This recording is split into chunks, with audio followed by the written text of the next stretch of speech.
Good morning सभी लोग को। तो कल चूड़ा दही है, आप लोग तैयारी में होंगे।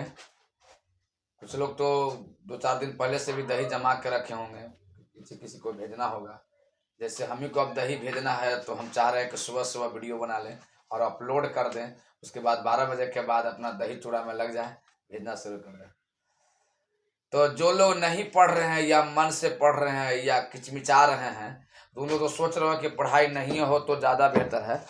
यानी पहले मैं माइक लगा दूँ, यानी माइक लगा लूँ तो हो सकता है कि आवाज़ वगैरह तो पूरा बढ़िया साफ जाए। चलिए, तो कुछ लोग सोच रहे हैं कि पुराना वीडियो अभी हम पढ़े नहीं है, नया वीडियो आ गया, तो लोग मने मने सोचते रहते होंगे क्या करें ना करें। वो सब हमरे सलाह देते रहते होंगे कि सर अभी वीडियो अपलोड ना कीजिए सर, ये बहुत हो गया सर, ये 12-17, यानी मने मने कुछ कर सकते हैं नहीं। तो उनके लिए मैं कह दूं एक लाइन कि बस कर रे मास्टर रहे दे, पहले वाला वीडियो अभी पढ़े दे। तो पहले वाला वीडियो जो है ना, उसमें परासरण पढ़ाए थे, ऑस्मोसिस पढ़ाए थे, और आपको हम बताए थे कि जब किसी तनु विलयन को एक सांद्र विलयन के संपर्क में रखा जाता है तो तनु विलयन का विलायक अर्धपरागम झिल्ली के पार करते हुए सांद्र विलयन की ओर जाने लगता है। ऐसा शायद आपको हम बताए थे। तनु विलयन का विलायक सांद्र विलयन की ओर जाने लगता है, और यह काम तब तक होता है जब तक दोनों विलयन के सांद्रण समान न हो जाए। तो इसी को परासरण कहते हैं, और परासरण के बारे में फ्रांस के वैज्ञानिक एबे नॉलेट ने सर्वप्रथम बताया था। ये जो पिछले क्लास में हम आपको बताए थे, यानी पिछले वीडियो में हम आपको बताए थे। आगे सुनिए क्या बात है। जैसे मान लिया जाए कि 2 टंकी है भाई, ऐसा ऐसा 2 टंकी है, आप समझ रहे हैं, ऐसा ऐसा 2 टंकी है, अब छत पर लगाया हुआ है, और एक टंकी में पूरा पानी भरा हुआ है और दूसरा टंकी खाली है, और नीचे से कनेक्शन दोनों टंकी में कर दीजिए। एजा एगो नल रखिए खोले वाला, जब आपको इच्छा करे जब उसको नल को खोलिए कसिए, खोलिए कसिए, जब दिल करेगा जब खोलिए कसिए, उसमें क्या आपका चीज़ है, कखनी खोल दीजिए कखनी कस दीजिए। तो देखिएगा कि यहाँ से पानी जिसमें ज़्यादा है वो यहाँ से जाना शुरू हो जाएगा। और कब तक जाएगा? क्या टोटल पानी उसमें चला जाएगा? नहीं। कब तक जाएगा? जब तक दोनों टंकी के पानी बराबर ना हो जाए। अगर जैसी दोनों पानी यानी दोनों टंकी के पानी बराबर हो जाता है तो एकदम काम रुक जाएगा। तो ऐसे ही कार्य को, प्रोसेस को, प्रक्रिया को, घटना को, दुर्घटना को परासरण कहा जाता है। एक में है सांद्र विलयन, दूसरा में है तनु विलयन, और तनु विलयन का विलायक सांद्र विलयन की ओर जब जाना शुरू कर देता है अर्धपरागम झिल्ली पार करते हुए, तो यह प्रक्रिया परासरण कहलाती है। शायद समझे होंगे। आगे हम लोग बढ़ते हैं। परासरण की क्रिया को रोकने के लिए जो सांद्र विलयन के ऊपर एक दाब आरोपित किया जाता है कि अन्य मत आइए, वो नहीं रहिए, अपने देने रहिए, तो उसे परासरणी दाब कहते हैं। अगर यह दाब बहुत ज़्यादा आरोपित कर दिया जाए तो उल्टी गंगा बह जाती है, मतलब सांद्र विलयन से ही विलायक तनु विलयन की ओर जाने लग जाता है। तो इसे उल्टा परासरण कहते हैं, रिवर्स ऑस्मोसिस कहते हैं, शॉर्टकट में आरओ कहते हैं। और आपको 2 बात और बताए थे, समुद्र के जल को पीने लायक बनाया जाता है रिवर्स ऑस्मोसिस द्वारा, आरओ द्वारा। घर में जो जल है उसको भी अब लोग पीने लायक बना रहे हैं, जबकि वो पीने लायक है तैयो बना रहे हैं। अपना हड्डी खुद कमजोर कर रहे हैं। मैं उसमें कुछ नहीं कर सकता हूँ। हम बस इतने समझा सकते हैं कि 200, 250, 300 फीट से नीचे से जो पानी आती है उसको आप पीजिए, उसमें कोई रिवर्स ऑस्मोसिस यानी आरओ की ज़रूरत नहीं है।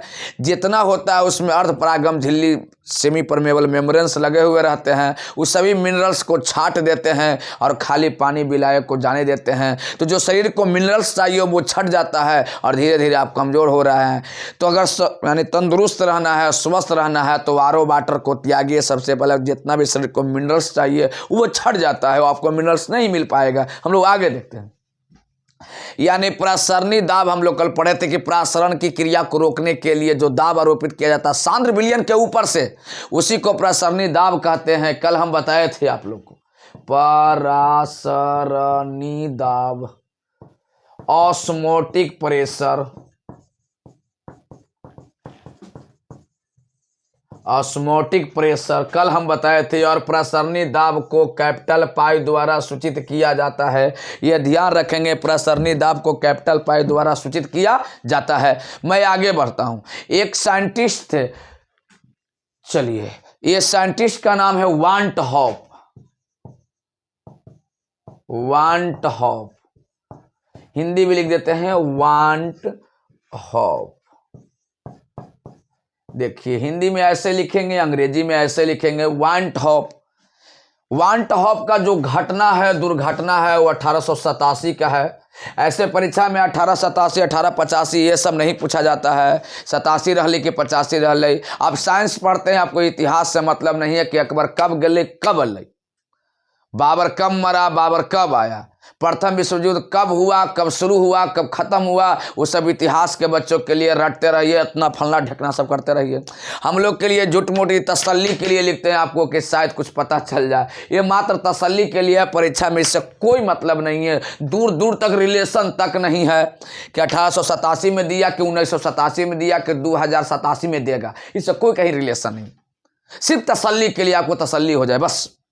वो साइंटिस्ट था, वो वांट हॉफ था। वांट हॉफ एक नियम दिया। नियम देने से पहले वो कहा कि अगर कोई पदार्थ है, अगर कोई पदार्थ है तो उसका गैसीय विलयन और उसका तनु विलयन, दो प्रकार के। तनु माने पतला विलयन, एकदम पतला, जो शरबत हम लोग घर में पीते हैं ना, गर्मी के टाइम में चाय वगैरह पीते हैं, वो चीज़।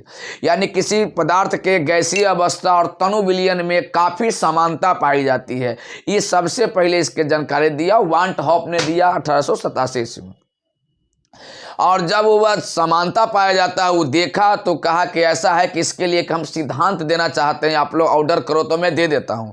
और ये सिद्धांत कहलाया तनु विलयन का सिद्धांत। मैं लिख देता हूं तनु विलयन की सिद्धांत। इसके द्वारा दिया गया सिद्धांत को कहा गया तनु विलयन। के लिए हम कुछ देखे हैं, इसीलिए इसका नाम पड़ा तनु विलयन का सिद्धांत।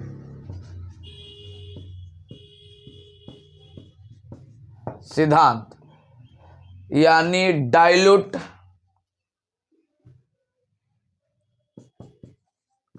थ्योरी ऑफ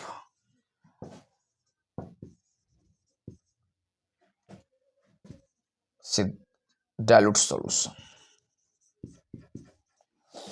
चलिए, तो ये तनु विलयन के सिद्धांत के बारे में आप लोग देखें। ये कहलाया तनु विलयन का सिद्धांत। ध्यान से समझिएगा। देखिए, ये है सिद्धांत, इसको बढ़िया से ऐसे सिद्धांत। चलिए, ये कहलाया थ्योरी ऑफ डाइल्यूट सॉल्यूशन। आपको यहां पर ऑब्जेक्टिव,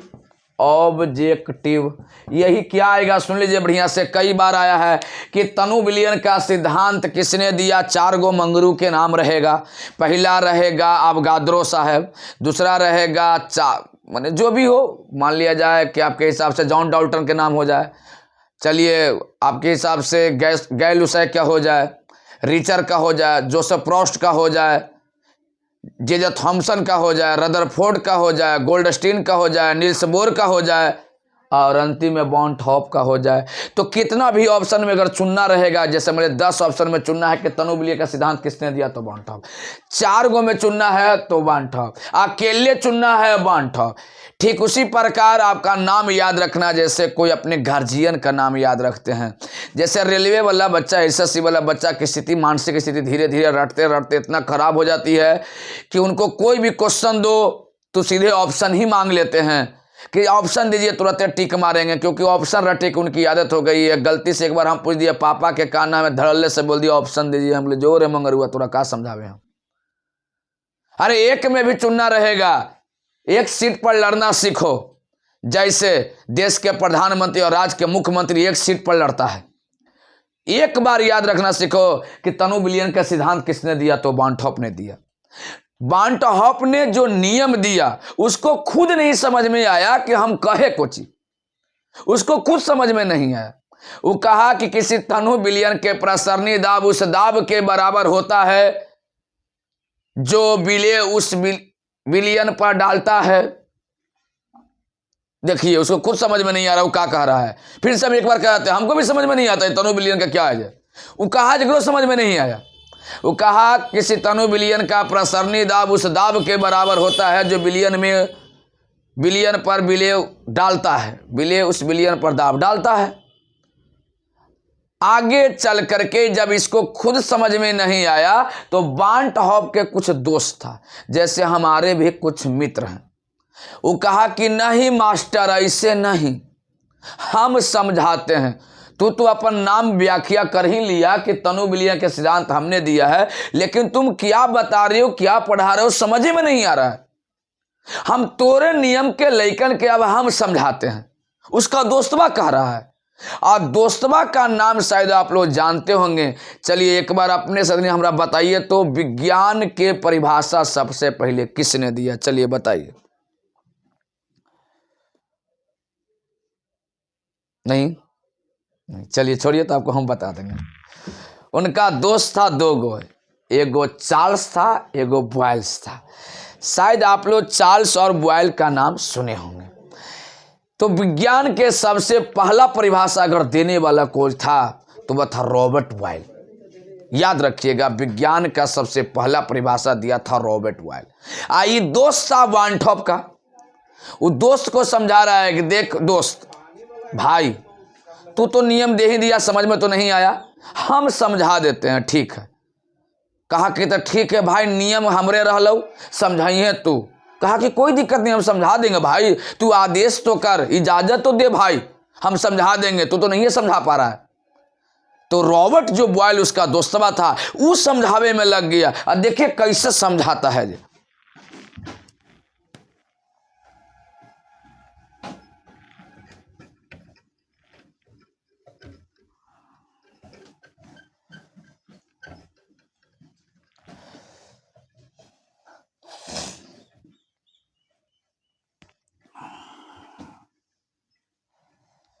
देखिए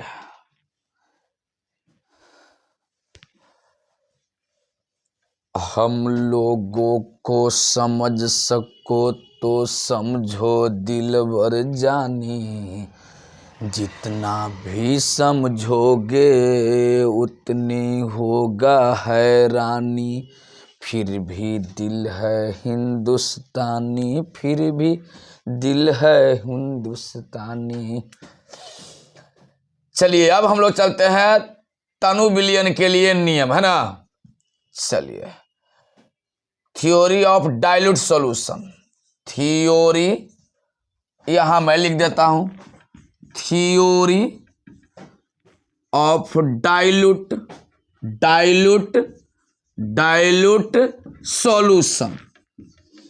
चलिए, तनु विलयन का सिद्धांत दिया किसने था, मैं शॉर्टकट में एक बार और लिख देता हूं, यहां लिख देता हूं वांट हॉफ। याद रखिएगा, वांट हॉफ, याद रखिएगा, यह वांट हॉफ ने दिया था। मैं हिंदी में भी लिख देता हूं वांट हॉफ।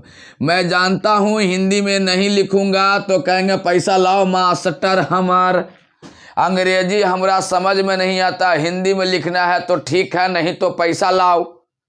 अब भैया कहाँ से पैसा देंगे, हमरा गरीब के कहाँ पैसा है, हिंदी में देखिए।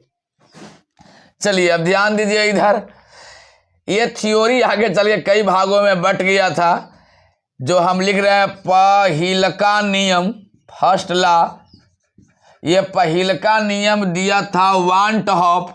याद रखिएगा, वांट हॉफ नियम दिया था और समझाया था बॉयल, समझाया था बॉयल। तो यहां पर हम दोनों का नाम ले लिए, एक लिखे वांट हॉफ और दूसरा लिखे बॉयल। वो कहा देखिए, नियम दिया वांट हॉफ, अब समझाया बॉयल। ऐसे बॉयल लिखते हैं, बॉयल, अंडा बॉयल खाए होंगे, वही बोला बॉयल, अंडा का बॉयल। चलिए ध्यान दीजिए इधर, वो कहा किसी तनु विलयन का प्रसरणी दाब को पाई से, फिर से किसी तनु विलयन का प्रसरणी दाब सीधा समानुपाती होता है सी का। किसी तनु विलयन का प्रसरणी दाब सीधा समानुपाती होता है सी का। ऐसन घटना तब घटता है जब विलयन का ताप, जब विलयन का ताप माने टेम्परेचर स्थिर हो, यानी स्थिर ताप पर ही घटना घटेगा। ताप बदलिएगा घटना बदलेगा, और ताप बदलिएगा दुर्घटना और हो जाएगा। ताप कांस्टेंट रखिएगा मामला ठीक रहेगा। गर्म कीजिएगा ठंडा कीजिएगा इन्हें भी गड़बड़ आएगा। ना टेम्परेचर बढ़ाना है ना टेम्परेचर घटाना है, यानी ताप को कांस्टेंट रखना है, टेम्परेचर को इन्हें के चूल्हा पर चढ़ाइले हैं, ऐसा कार्य नहीं करना है।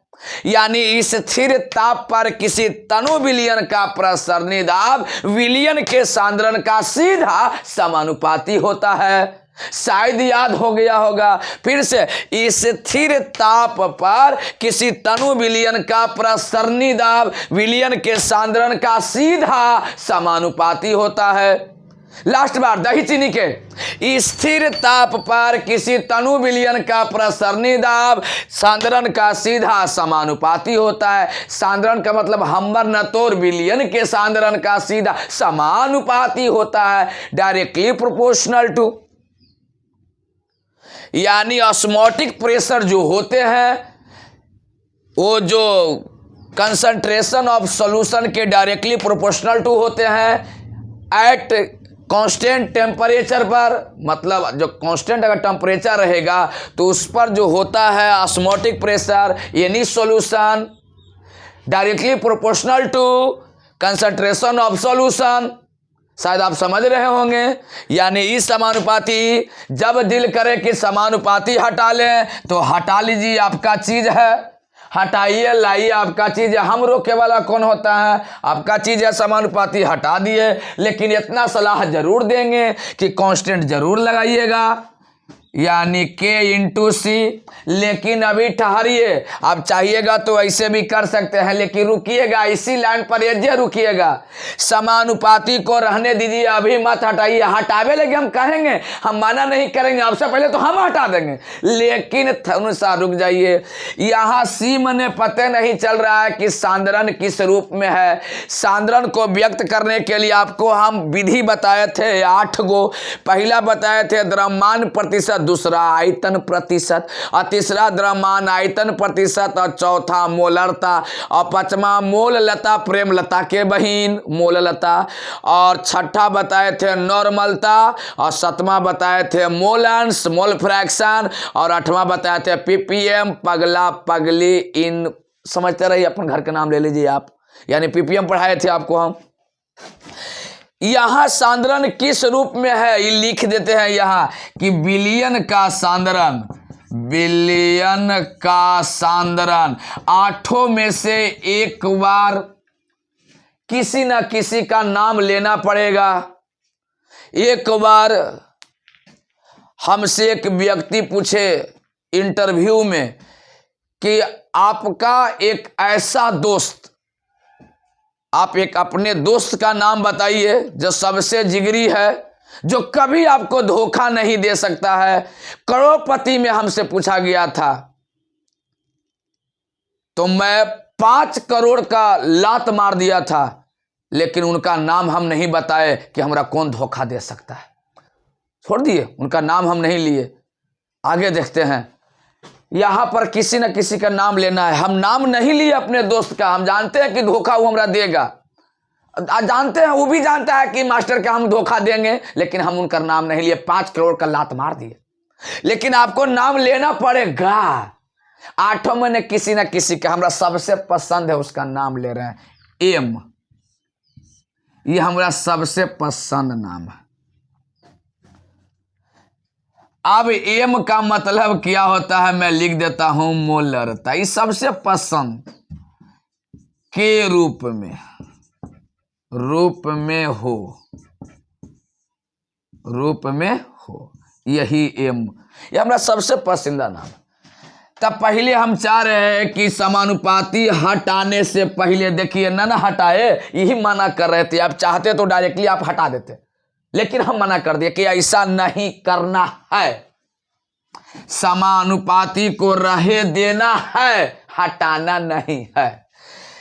मोलरता के रूप में। मोलरता कहता है विलेय के मोलों की संख्या अब बटा बिलियन का आयतन। विलेय के मोलों की संख्या भी हमरा कुछ ना बुझा रहा है तो 1 मोल लेते हैं, और जब आयतन ना बुझाए तो भी ले। 5 लीटर 10 लीटर नहीं ले सकते हैं तो भी लीटर ले लें। विलेय के मोलों की संख्या बटा बिलियन के आयतन को ही बड़की एम कहा जाता है।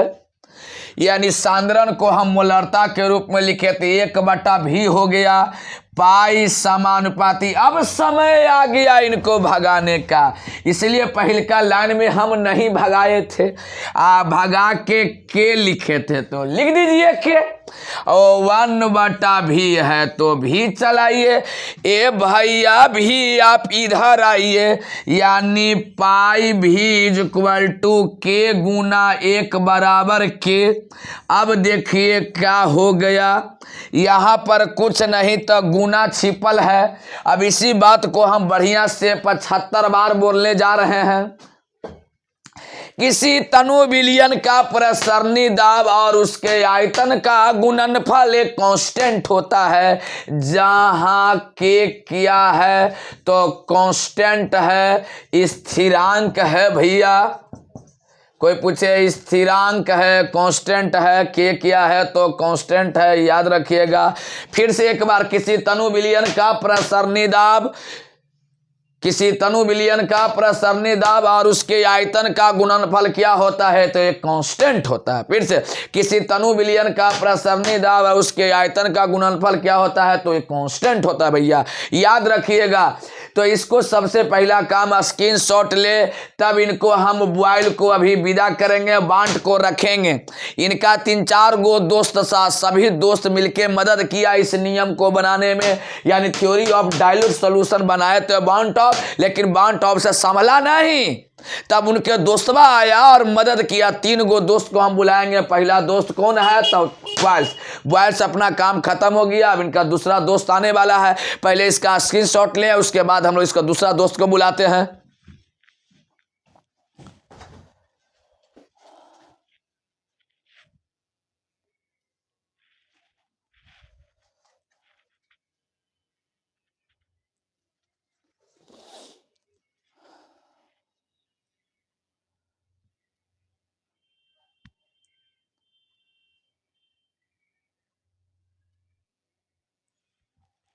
चलिए, शायद आप लोग स्क्रीनशॉट ले लिए होंगे। अब हम आगे बढ़ते हैं। इतना मैं चाहूं तुझे, कोई किसी को न चाहे।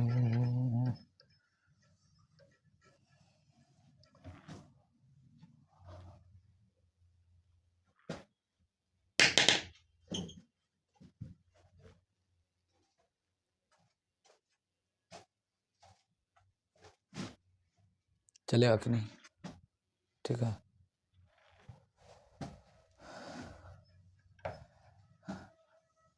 अभी पता है क्या हुआ? बिजली गुल मीटर चालू, यही हालात से हम गुजर रहे हैं। बिजली गुल मीटर चालू।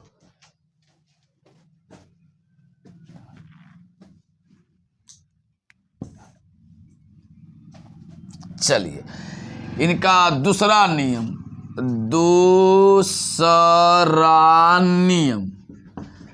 थोड़ा सा परेशानी होगा भैया।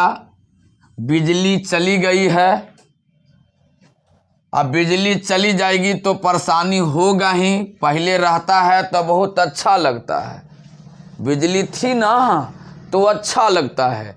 अब जब चली जाती है तो बहुत दर्द देती है।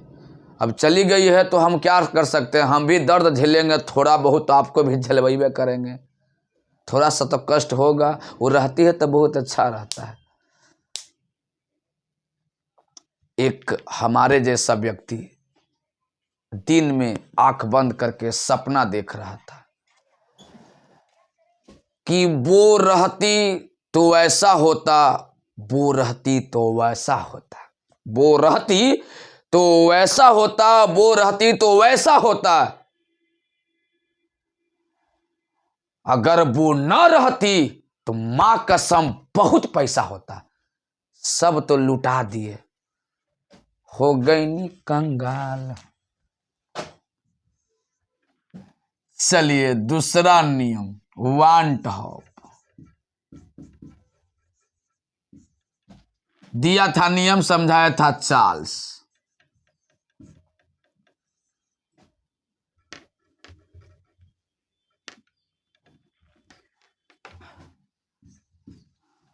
इसको समझाया था चार्ल्स, हिंदी में लिख देते हैं इसको भी हिंदी में लिख देते हैं।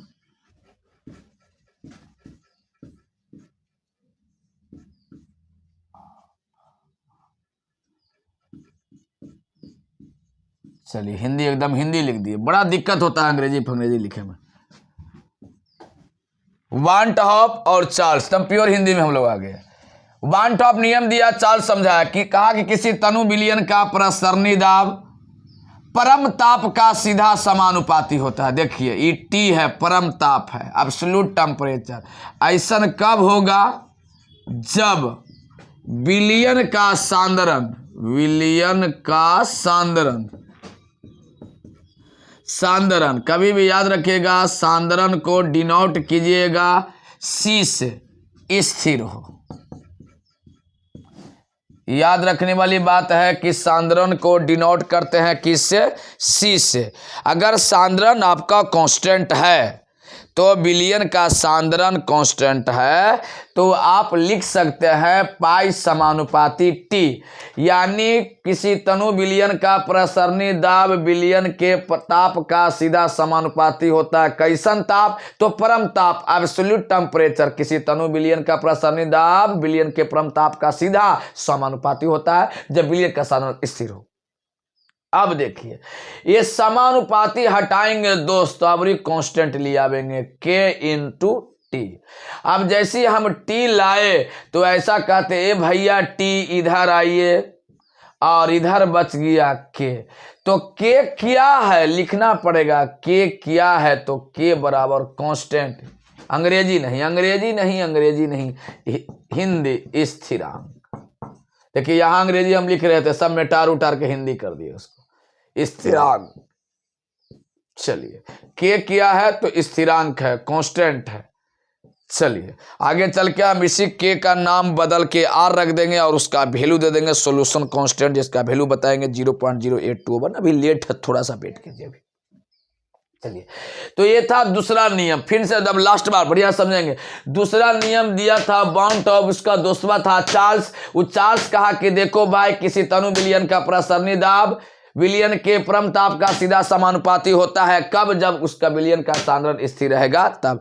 यानी स्थिर सांद्रण पर किसी तनु विलयन का प्रसरणी दाब परम ताप का सीधा समानुपाती होता है। स्थिर सांद्रण पर किसी तनु विलयन का प्रसरणी दाब विलयन के परम ताप का सीधा समानुपाती होता है। यानी पाई समानुपाती टी, समानुपाती हटाए तो कांस्टेंट लगाए टी, अब पाई बटा टी एन से एन लाए, ये रिजल्ट हुआ। ये था दूसरा नियम। अब हम लोग चलेंगे इसी का तीसरा नियम। 3 गो दोस्त था किसका? वन टॉप का।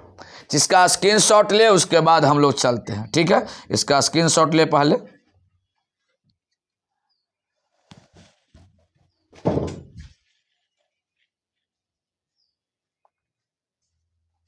चलिए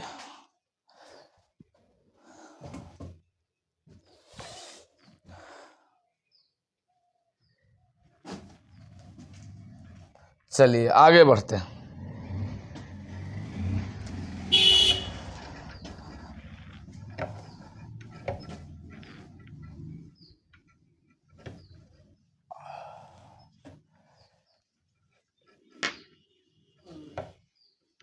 चलिए देखिए इधर ध्यान दीजिए।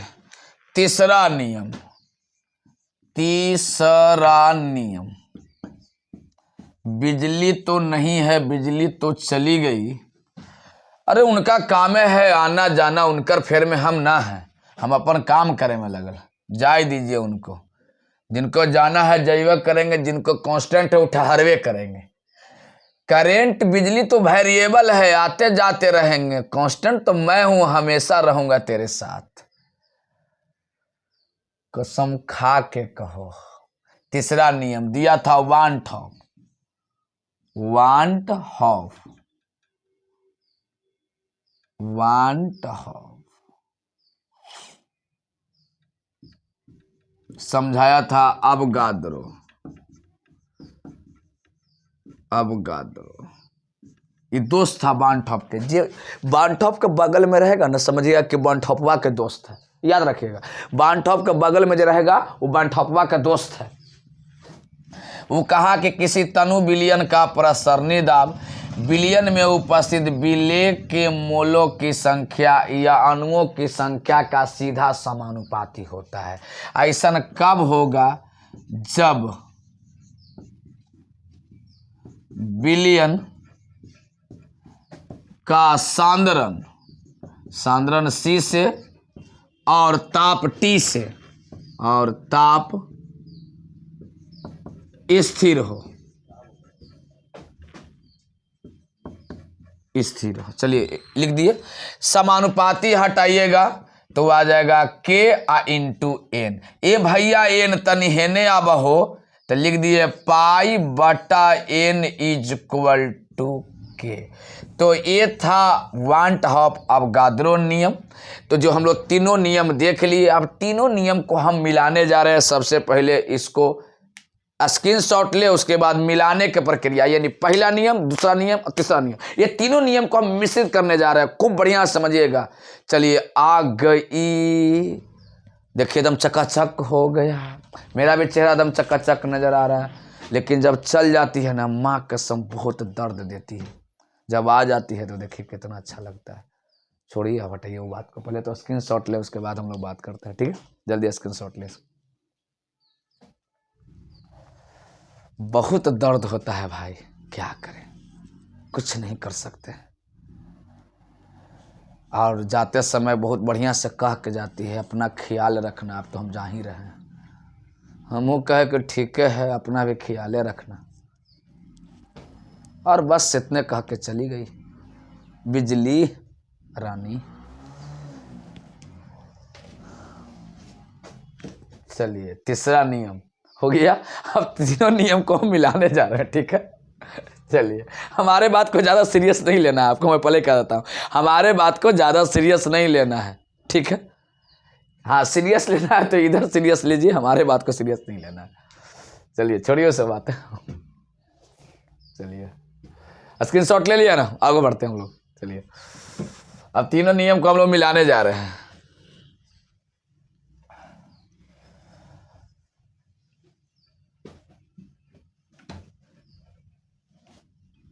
चलिए तीनों नियम को मिलाते हैं बढ़िया से, ढंग से। चलिए, यानी अगर चौथा नंबर चले तो मेरे तरफ से, हमारे तरफ से संयुक्त नियम, संयुक्त नियम। संयुक्त नियम का मतलब हुआ कि इसमें सब था। कौन कौन था? बंट हॉप, बंट हॉपवा था, बंट हॉपवा था। और कौन था? बुआइल, हाँ बुआइल था, रॉबर्ट बुआइल था। और कौन था? चार्ल्स था। और कौन था? अवगाद्रो था, अवगाद्रो, अवगाद्रो। सबको मिलाने जा रहे हैं, सबको। चलिए तो पहला वांट ऑफ बुआइल के मिलाइए। तो मिलाइएगा तो कहा कि किसी तनु विलयन का प्रसरणी दाब सांद्रण का सीधा समानुपाती होता है, पहला नियम से दोस्तों। दूसरा में कहा कि पाई समानुपाती हो 1/v। इसी लाइन में क्या है, दूसरा में नहीं, यही लाइन में क्या है, इसी लाइन में क्या है। मैं लिख देता हूं कि लाइन किसका था, पहला नियम से, पहिलका वाला। अरे पहिलका वाला ना हो, पहला नियम,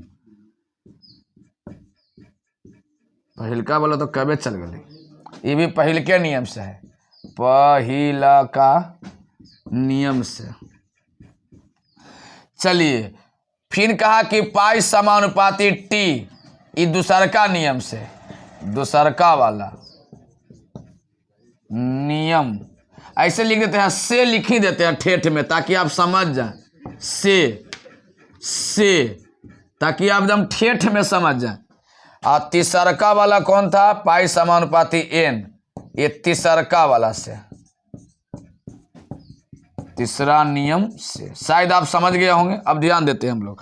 अब तीनों के मिलाए पाई पाई पाई पाई पाई पाई पाई पाई पाई पाई, समानुपाती समानुपाती समानुपाती।